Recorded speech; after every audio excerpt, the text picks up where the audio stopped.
Cassius Clay did his training at Miami Beach. And Hal Conrad talked with Clay in Miami. Muhammad, it's exciting to be with you again.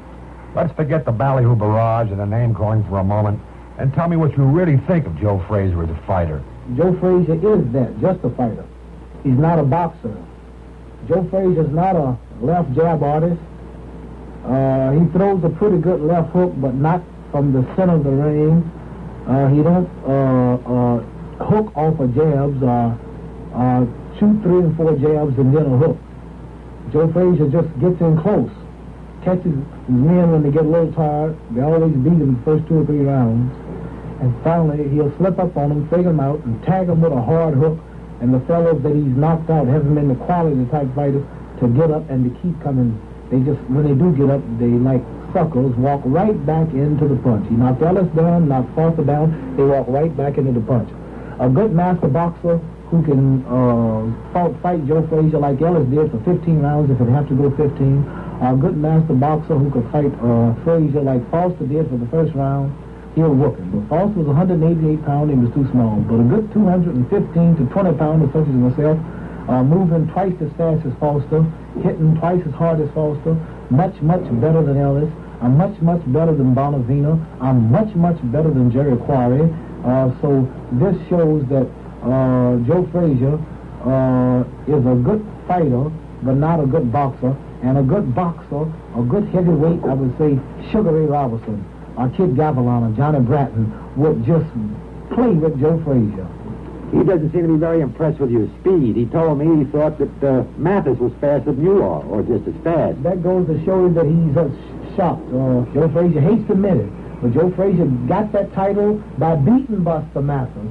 So he's got to say that Buster Mathis was his fastest man because he beat a big fella who wasn't ranked with me. And only I was in exile is why Joe Frazier got great.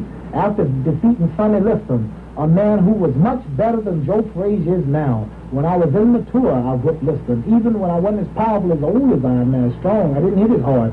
Joe Frazier was a kid coming out of the Olympics. And when I fought Zoe Foley, that was my 10th title defense.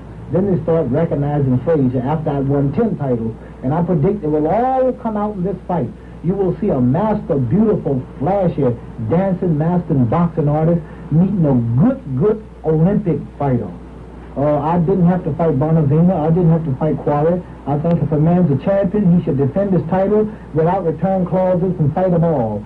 I could have just bided my time, got my license and everything, and fought Frazier for the big money, thinking, well, if I lose, I'll be paid. No, I'm a fair sport. I went out and gave Jerry Quarry, the #1 contender, who went 7 rounds with Joe Frazier, whipped him in 3 rounds, 3.5-year layoff, and I ended up super bad, as James Brown say. I was quicker than Frazier. I fought hard. I came off with extra power. Frazier wasn't that strong when he fought Bonavina, and as a matter of fact, the press couldn't get no Frazier's dressing room, and he wouldn't let me in. I found out why later, because he fainted from exhaustion. Now, I didn't have a mark on my face. My face wasn't beat to a pulp. I did something to Bonavina that couldn't be done. He was in better fighting shape than he was when he fought Frazier. So the 3.5-year layoff, and me being a real champion, coming back on a 6-week notice, whooping the 2 contenders who were Frazier's toughest opponents easier than he did, shows that beyond a shadow of a doubt that I'm the real heavyweight champion of the world. And when I step in that ring with Joe Frazier, this will be no contest. It won't be close. It won't be rough. It will be no contest. And he's always talking about he's going to come out smoking. Well, you tell Joe he can come out smoking, because I ain't going to be joking. I'll be pecking and a-poking, pouring water on his smoking. This might shock and amaze you, but I will retire Joe Frazier. Do you ever get the feeling, Charles King, that you'd like to match Cassius Clay with Casey Stengel? I have a feeling I've been there before. Incidentally, on a little sorrowful note, I'd like to bring to the attention of our audience, Harold Lloyd, a great sports fan and one of the great actors of Hollywood, died this evening, age 77 in Hollywood. He's the fellow that originated those cliffhangers, wasn't he? That's where right. They hang from the ledge? Where he did all his own stuff, too. He made Muhammad Ali and Joe Frazier look like nothing, the way that guy'd hang off the buildings. You know, speaking of Cassius Clay, his brother, I believe his name is Rudy. I don't know the Muslim name, but anyway, he was defeated tonight, which might be something of an omen. We're sitting here in our mutual studios in New York, This is Van Patrick along with Charles King. Now let's get a little reaction around the nation. And let's switch out to the Motor City of Detroit, where mutual sportscaster Dick Buller is waiting. Here in Detroit, there are 3 locations showing the Ali-Frazier bout on closed-circuit television: Olympia Stadium, the University of Detroit Memorial Building, and the Fox Theater. Lincoln Cavalieri is manager of Olympia, where the Detroit Red Wings usually play their home games, and he gave us this late report. We've sold 14,000 seats, including standing room. UAD is sold out. There are approximately 8,000 seats there, and Fox Theater is sold out, and there are 5,000 seats there. Yeah, I understand there's a few scalpers out in the front trying to sell tickets for $30. It's amazing that you see this in a closed-circuit thing, but it's happening. Some of the people have bought them tickets and they try to sell them. People are trying to get tickets all over now, and it's just one of those things that happen once in a century, I guess. So, here in the Motor City, home for many years of that great heavyweight champion they call the Brown Bomber, Joe Louis, the sold-out sign is up at all locations. A moment ago, you heard from some of the leading sports writers around the nation. Bob Considine is still with us, and Bob, let's hear from you. You know, Van, every nation in the world wants a heavyweight champion. He's got to be the very best of his time, but there can be only one at a time. He can't stay there forever either. If he makes it to the top, well, his manager, his trainer, his backers, and even his fans all think they had something to do with it. They were responsible. And in a way, I guess they were right. And when he fights alone against a man who wants exactly what he's got. There isn't room for both at the top. And later tonight, everyone in the world will know the name of the heavyweight champion of the world. Let's get some reaction now in New York, and sportscaster Don Criqui is standing by, and Don is over at the Statler Hilton. Van, I'm located at the Statler Hilton Hotel right across the street from Madison Square Garden. And one of the things you have to be impressed with is the tremendous job the New York City police are doing in keeping the flow of traffic moving.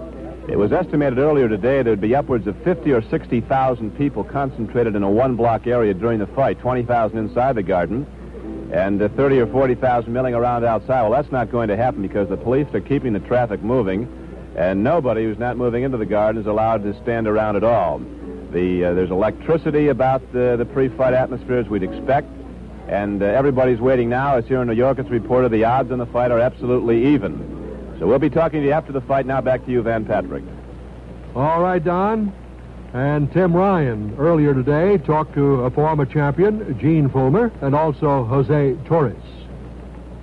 George Foreman, the man who many think will be the next heavyweight champion after this issue is settled here tonight. George, how do you see this fight? Well, I see it as a close fight. You know, they'll determine who'll be winner when they face out there in the ring. I know there's no other way of telling, before then. These are both winners, and they're going to both be trying to win. They're not going to settle for a loss, as far as I'm concerned.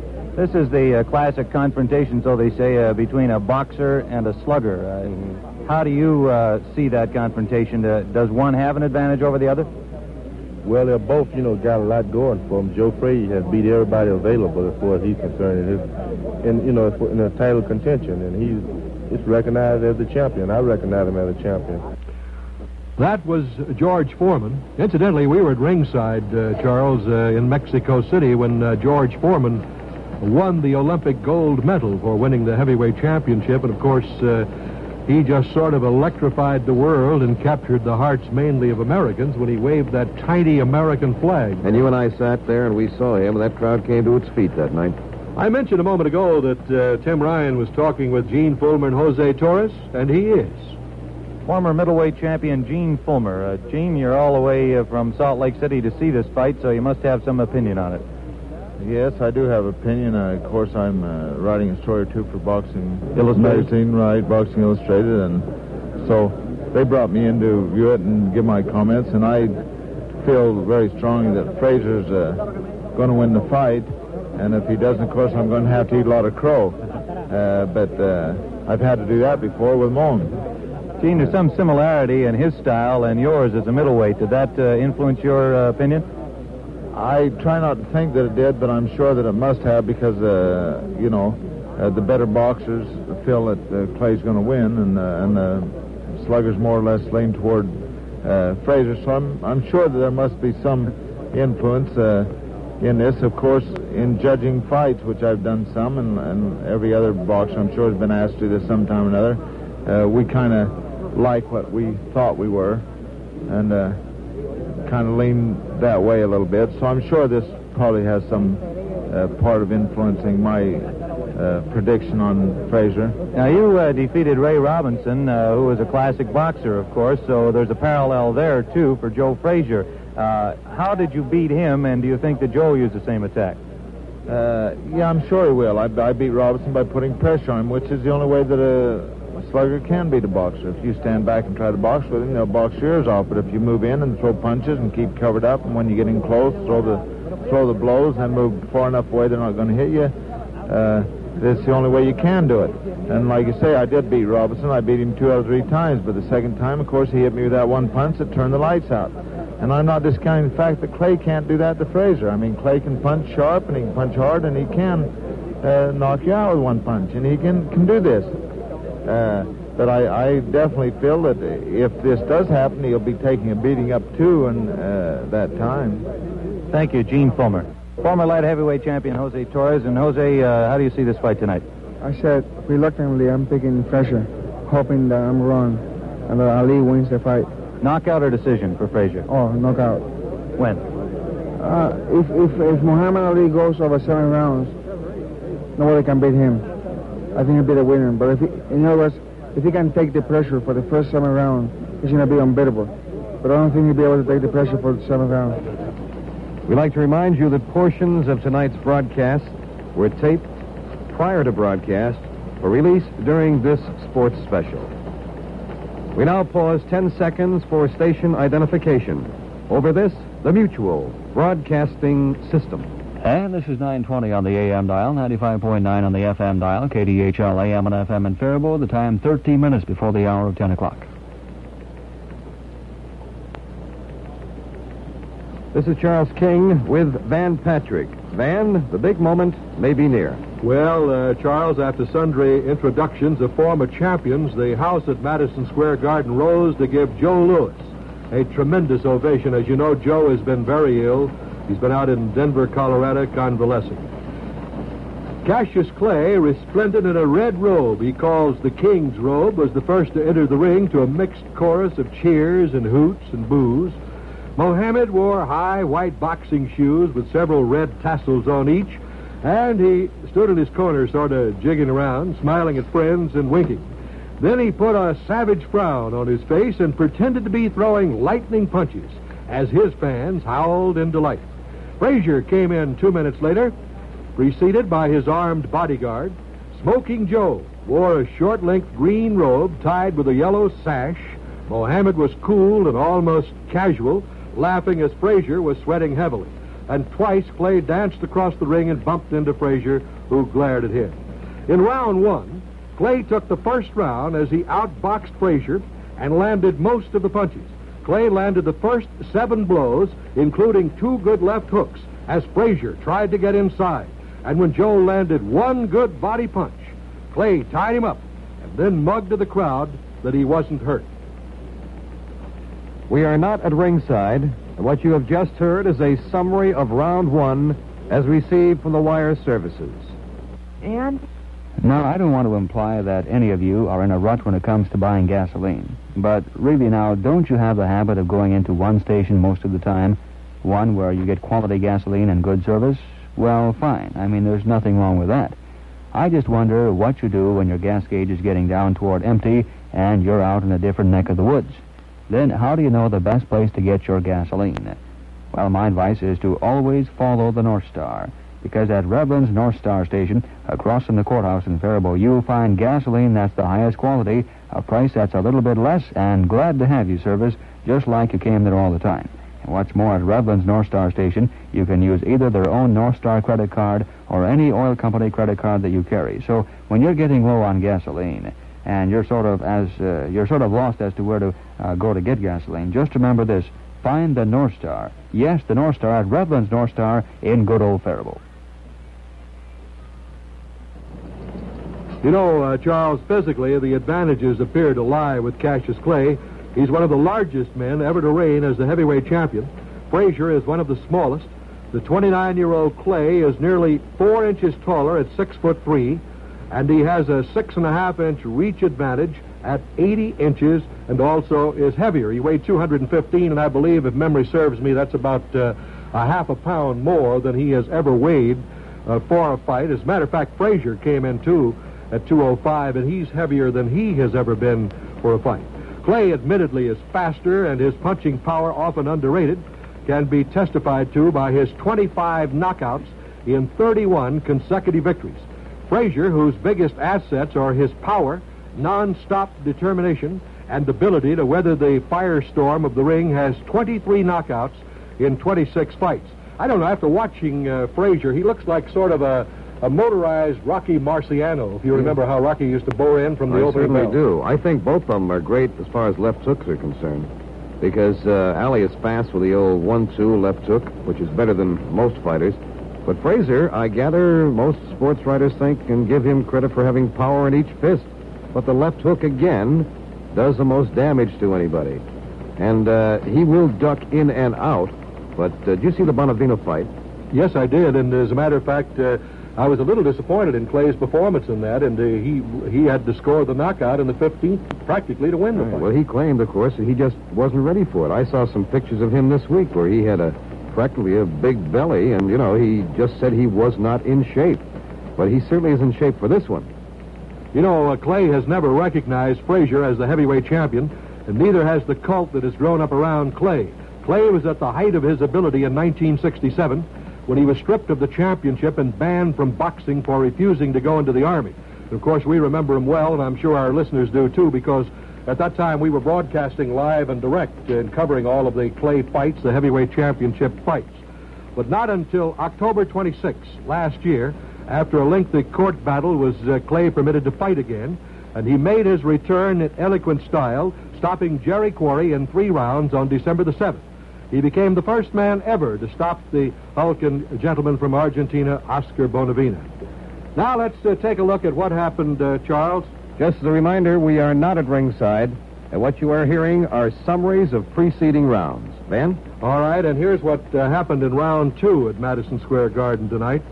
Cassius Clay did less dancing and more punching in the second round, and also, according to the reports on UPI, he also took that second round. At the end of it, he waved at Frazier and motioned to the crowd that he didn't consider the champion very much. Clay landed most of the punches again in the second round. And that's how things stood at the end of round 2. Yes, it's a fact. Revlin's North Star station in Faribault is the fastest-growing service station in the Faribault area. The two men, Frazier and Clay, are so different in their styles, both in and out of the ring. They were kept apart throughout preparations for the bout, avoiding any face-to-face confrontation until they were nose-to-nose in the center of the ring to hear their final instructions before the tolling of the bell tonight. Even the weigh-ins were held separately for the two. Frazier emerged from his secret headquarters, where he was hidden away on Sunday after a threat on his life to weigh in first, and he was to be followed by Clay to the scales in the same 20-foot square where they are fighting tonight.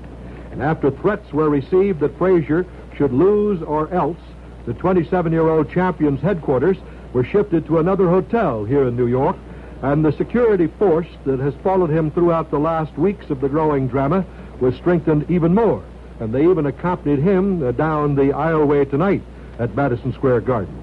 It has been an emotional confrontation since that day in January when the contracts were finally signed after 3.5 years of waiting. Both fighters are black, but Clay has called his opponent the White Hope and an Uncle Tom, because Frazier more closely meets that ethic of white, middle-class America, as the modest, soft-spoken boy who came out of the scratch-out and existing farmland of South Carolina to gain fame and money for fighting his way to the top. It's the story that Joe Louis wrote the first chapter to a generation ago. Charles? Ben, tonight this broadcast is being carried through the facilities of the American Armed Forces Radio Service to armed men in uniform, Americans serving all over the world. And we pay tribute to the young and the young at heart Americans who represent and serve us in foreign lands. They are still Americans at heart. Gentlemen, we salute you. All right, Charles, here's what happened now in round 3 at Madison Square Garden. Frazier took the third round by a narrow margin, according to UPI, when there was a very slight trickle of blood from his left nostril. Frazier got inside more often in the third and landed several thumping blows to the body and to the head. The round ended with Frazier pummeling a covered-up Muhammad Ali in Ali's corner. What you are hearing is a summary of a wire service. We are not at ringside, and what you are hearing are summaries of preceding rounds. No, that goes back, Van. We were talking about the ability of each of those men before, the boxing ability and the best punches and so on. When it comes to infighting, they say Ali wants no part of it. Well, I tell you, most of the fellows who were picking the fight tonight were pointing out that if it went 15 rounds, then Clay could possibly be the winner by a decision. But they figured that Frazier had to catch him early, and Frazier, after having a little trouble evidently in the early stages, is now coming on a little bit at Madison Square Garden in that fight tonight. It's an amazing thing, like you go back to the Bonavina days. Frazier had 2 tough fights with Bonavina. He didn't look too good in either one. He won, but the point is that Bonavina, do you think he's an underrated fighter? Do you think that if there wasn't a Frazier or a Muhammad Ali, that Bonavina might well be the number one? I don't think so. He's sort of a crude type fighter who's just tough and absorbs a lot of punch, but he's sort of the George Chuvalo type of fighter who's rugged and almost indestructible. But Clay, they say he's not a devastating hitter and that he always scored his knockouts apart from the phantom punch of the second Liston fight. And I'll never forget that one. We were in Lewiston, Maine to broadcast that fight, and Russ Hodges, I believe, was with us on the broadcast, and Bill Stern, and I happened to look away for a second, and of course I missed the knockout punch, but I discovered later that many other people who were gazing intently at the center of the ring also missed the knockout punch. They still call it the phantom punch. Nobody seems to have seen it, but obviously somebody must have felt it. Ali has a strong chin. As many of the fights. Tony, we're talking before. Let's go back to Foreman for a moment. How do you personally rate George Foreman versus the 2 top men we have fighting tonight? Well, I think the best way to talk about Foreman is the fact, Charles, that he is not ready yet. And I think that his manager, Sadler, is doing an exceptional job in bringing him along slowly. And I know that they'll be clamoring now for a Foreman winner of this fight tonight between Frazier and Clay. But I believe that the youngster, Foreman, is still at least 1 more year away, and I certainly hope that they'll keep him out of there at least for another year. You don't think that he's about ready? No, I really don't. I mean, we've watched him now in about 3 fights as a professional, and I just don't feel he's ready. He's a big, strong kid, and he's still growing. He can punch with either hand, and he has speed, but I just don't think he has the ring knowledge, the savvy that he needs now to fight a Clay or a Frazier. There's some discussion now about whether Frazier will, win or lose, stay in the boxing game. Well, you always hear that. Fighters retire more than Sarah Bernhardt, as you know. They retire until they run out of money, and then they're right back fighting again. How many times you hear Clay say, "Oh, yeah, I'll never fight again"? I mean, even before he was suspended, he said he would never fight again, but he still fights. While we're waiting for more news from our wire services, why don't we pause 10 seconds for station identification? Over this, the Mutual Broadcasting System. 7 degrees. This is 920 on the AM dial, 95.9 on the FM dial, KDHL in Faribault. The time is exactly 10 p.m. in Minnesota. This is Van Patrick, along with Charles King in the Mutual Network Studios in New York. And now let's take a look at what happened in round 4 at Madison Square Garden, which is now past history. Frazier also took the 4th round, and now he was getting inside and staying inside. Frazier landed 3 hard left hooks in the last minute of the round, while most of Clay's shots in the session bounced off Joe's head. In his corner, after the 4th round, Clay, seemingly, according to the reports, was very solemn. What you just heard was a summary of the last round. We are not at ringside. The reports are received from the wire services. And that's how things stood at the end of round 4. Say, Mr. Motorist, have you discovered that the North Star can be your guide to greater motoring economy and pleasure? You know, they've talked so much in the build-up of this fight tonight about how strong Cassius Clay is. He's one of the biggest heavyweight champions of all time. Now, he is strong, but so is Joe Frazier. And no amount of bluster is likely to deter Smoking Joe, who is a raging, bobbing, weaving, rolling swarmer who moves in one basic direction, right at his opponent's stomach. And he loves that left hook. His short arms pump like pistons, pumping away with such mechanical precision that he consistently throws between 54 and 58 punches each round. He works almost exclusively inside, crouching, moving in to slam the body. And when the fumbling begins to slow his opponent, when the guard drops to protect that midsection, Frazier then goes to that left hook. And I saw him fight Bob Foster in Detroit.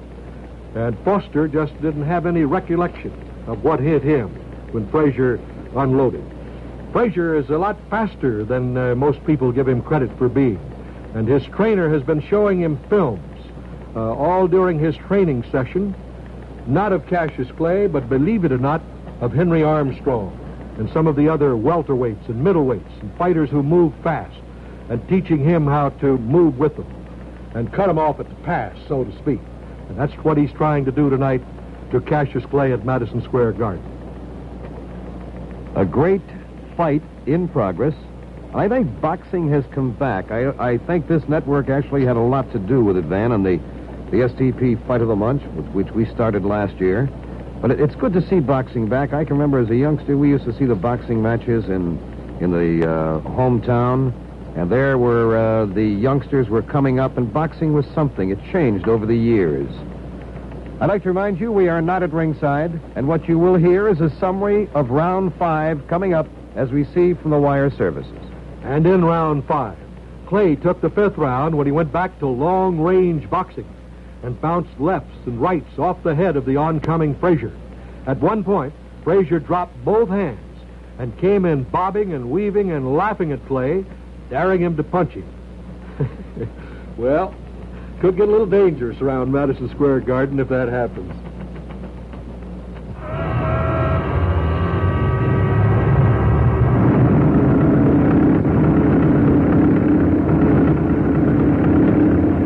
Ever see a red lemon? I got one, with 4 doors and 8 cylinders and a rear view mirror. Maybe your car runs like a lemon, and maybe what you've got is a dirty carburetor, because that's all it can take to make your engine run rough and lose power. But there is a solution. It's at your service station right now. New improved STP gasoline treatment. Now it cleans carburetors better, even cleans spark plugs better. Actually helps keep your car in tune as you drive. And a better tuned engine is a better running engine. New improved STP gasoline treatment.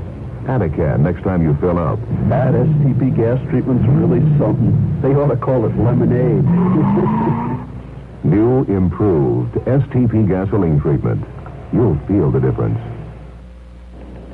Charles, I thought Time magazine this week did an excellent story on this fight, and they talked about Joe Frazier being the second youngest of 13 children. He was raised in a 4-room shack on a farm outside Beaufort, South Carolina. And on the day he was born, his father prophesied that little Joe would be his famous son. And when Joe was old enough to tend the hogs and plant the okra on the family's 10 acres, he stuffed a feed bag with rags, hung it from an oak tree, and began punching away. You're going to laugh, he kept telling his brothers and sisters, but I'm going to be the next Joe Louis. Frazier's mother was a real church-going lady who taught him respectableness, but he began questioning things that black kids were not supposed to question. Nicknamed Billy, supposedly, because he could hit like a billy club, he was soon getting into scrapes with the man. And so Joe got a little fighting in his early stages. Now, Cassius Clay, as I'm sure almost everybody in America who can read or listen, figures that they know just about as much about Clay as we do.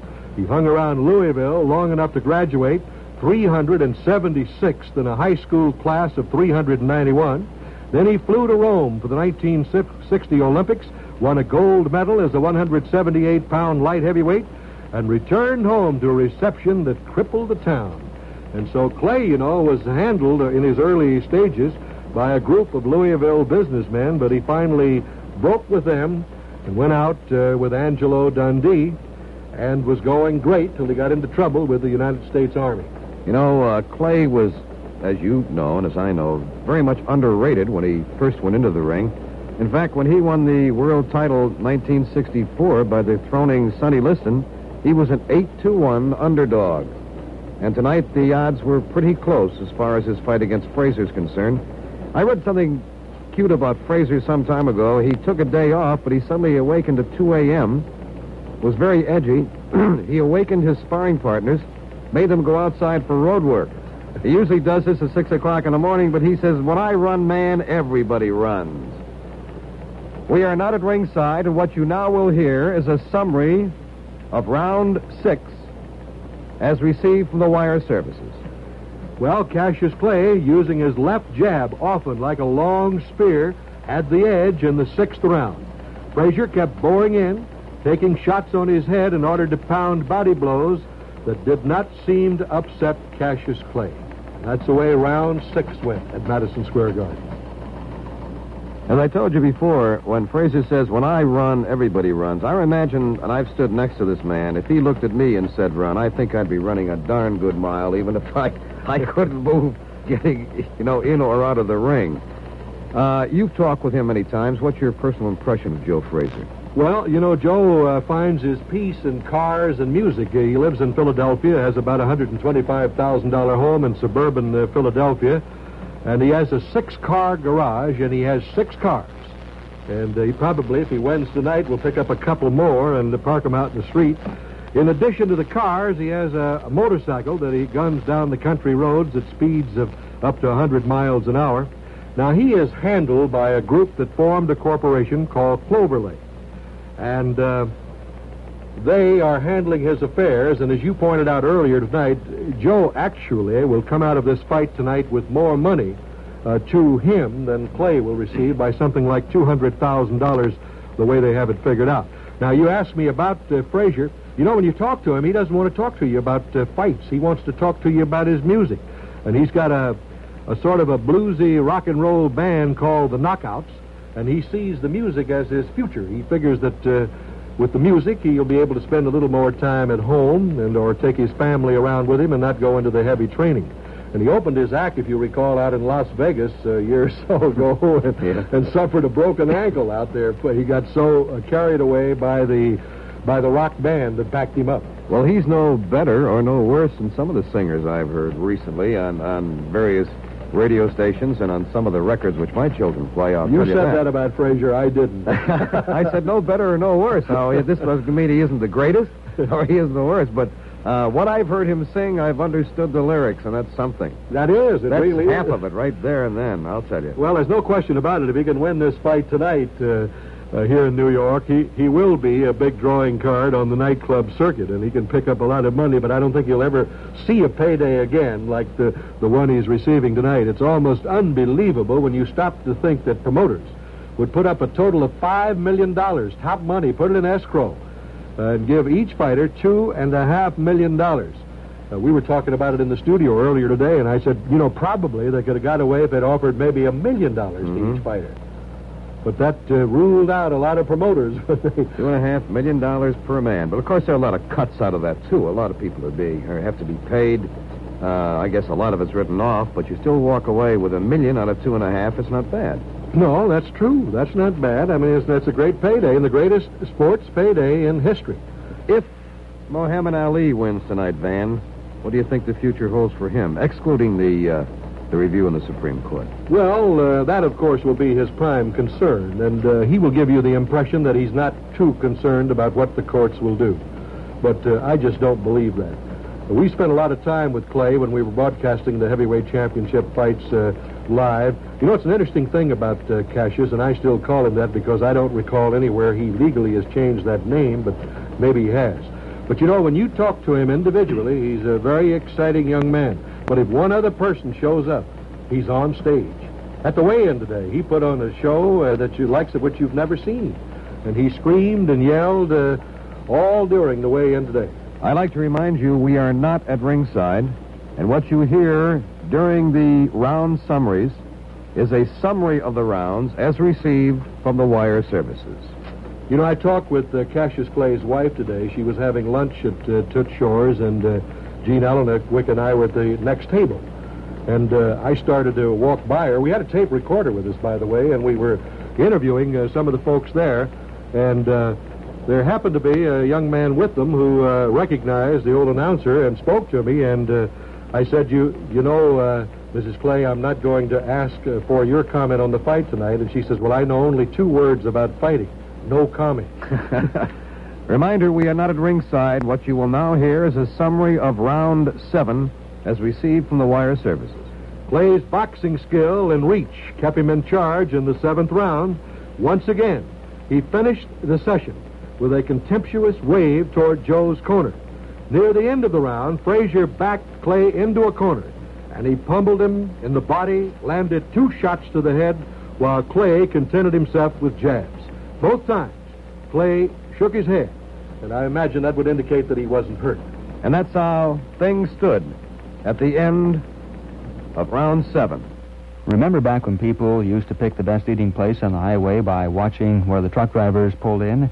Well, you can find some pretty good restaurants that way, you know. It's a good way to find a service station, too.